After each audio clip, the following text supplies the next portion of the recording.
Good morning, Presbytery of Charlotte. It's Friday, March the 20th, and we continue to serve you the best way we can. And I'm going to give you a couple of options in terms of support for your congregation.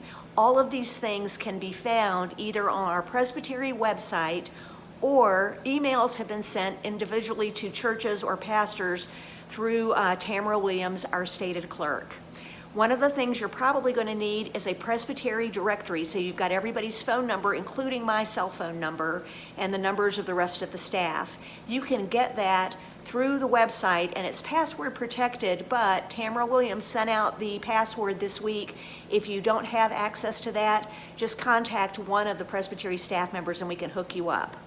So a couple of things. There is a movement to start with applications for grants for churches who are having a hard time covering some of their bills. I know that the Mission Resource Committee and the Administration Committee are both working on that.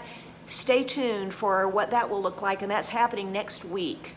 We really thank our Board of Pensions. There are a couple of things our Board of Pensions can do to make life a little bit easier. We have shared grants for individuals, and that would be, for example, somebody who's in the Board of Pensions program. Individuals could apply for either a shared grant to help with some matters that have come up that they cannot afford at this time, or if your congregation is having a hard time covering Board of Pensions dues, the Board of Pensions can work with you in terms of setting up payment plans and so forth. Please contact Elizabeth Little, and her contact information is in the church directory.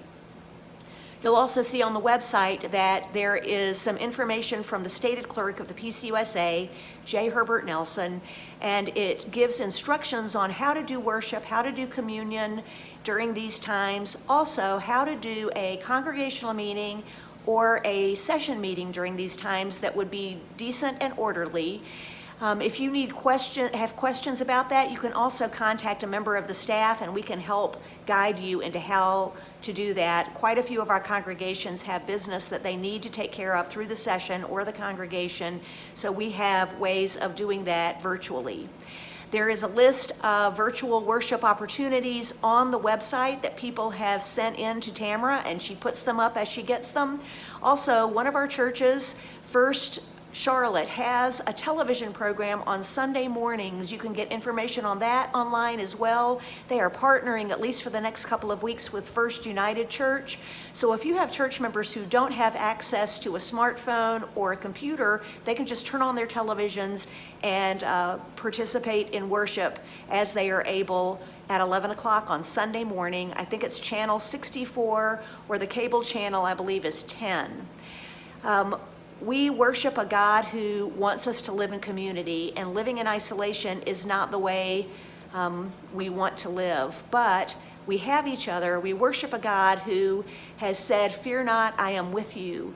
And I really believe that God is with us, especially during these times. And so I really invite you to connect with each other the best way you can. We are blessed and really privileged at this time, and we can share our privilege with others who don't have what we have.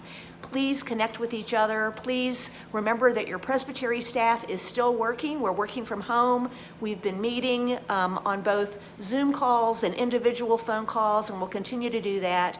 Please pray for our medical personnel. Please pray for those who have lost their jobs, and please continue to reach out to those who are especially isolated. God bless you and be with you, and take good care of yourselves and of each other.